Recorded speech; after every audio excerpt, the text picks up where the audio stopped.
250 साल से भी ज्यादा पुराने मंदिर की जमीन को कागजों पर चुपचाप वक्फ की जमीन बता दिया गया।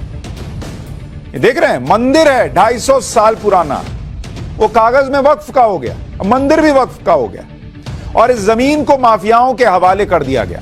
आपको याद होगा तमिलनाडु की खबर मैंने आपको दिखाई थी, वहां पूरा गांव वक्फ ने अपने नाम कर लिया था और उसमें भी एक मंदिर था सदियों पुराना, वो भी वक्फ का हो गया था। अब ये लखनऊ से आ रहा है, शिवजी का मंदिर है। ये वक्फ के नाम पर मनमानी का बिल्कुल नया चैप्टर है जिसे आप सभी को ध्यान से देखना चाहिए। मैं जिस मंदिर की बात कर रहा हूं वो लखनऊ के सादतगंज इलाके में भगवान शिव का मंदिर है और इस मंदिर के बारे में दावा है कि ये 150-200 साल पुराना है। इस मंदिर की जमीन 1862 के राजस्व रिकॉर्ड में शिवालय के तौर पर दर्ज है, मतलब डॉक्यूमेंट्स हैं कि 1862 में जो राजस्व का रिकॉर्ड था उसमें यह शिवालय की जमीन है। लेकिन 2016 में इस मंदिर की जमीन को वक्फ की संपत्ति के तौर पर दर्ज कर लिया गया और मंदिर के आसपास की जमीन को भी वक्फ की जमीन पर दर्ज कर लिया गया। ये शिवालय काफी प्राचीन शिवालय है और इस शिवालय की माता दीन रोड इलाके में लगभग 1 बीघे जमीन थी जिसे वक्फ ने अपना बताकर अपनी संपत्ति के साथ उसे भी किराए पर उठा दिया और किराए पर किसी ऐसे वैसे व्यक्ति को नहीं, किसी आम इंसान को नहीं, बल्कि माफिया मुख्तार अंसार की पत्नी आसमा अंसारी के नाम ये संपत्ति किराए पर दी गई। आसमा अंसारी ने इस संपत्ति को बाकी जो रियल एस्टेट के लोग हैं उनको बेच दिया। अवैध रूप से मंदिर की जमीन को वक्फ का बता रहे हो, फिर उसे लैंड माफिया को बेच भी दिया, वहां कॉलोनी भी बना दी गई। और यह सब हुआ 2013 से 2016 के बीच जब उत्तर प्रदेश में समाजवादी पार्टी की सरकार थी।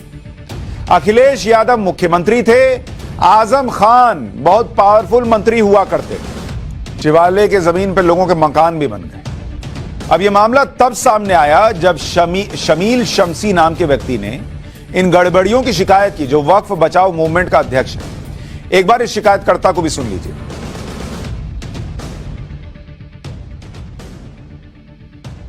लोग उठा रहे थे जब यहाँ कब्जा हो रहा था, सारी चीजें हो रही थी, मगर उस वक्त के ऊपर बहुत खद्दावर मंत्री थे आजम खां, उनके बहुत करीबी थे चेयरमैन जो अब त्यागी हो गए हैं वो, और उसके अलावा जो है वो मुख्तार अंसारी का इन्वॉल्वमेंट। इसके पूरा एरिया आप जो देख रहे हैं, ये पूरा एरिया जो है वो वक्फ की संपत्ति पे था, जिसमें इस शिवालय की 1 बीघा और 7 बिस्वा जमीन जो है वो अभिलेखों में 1862 के बंदोबस्त में भी दर्ज है।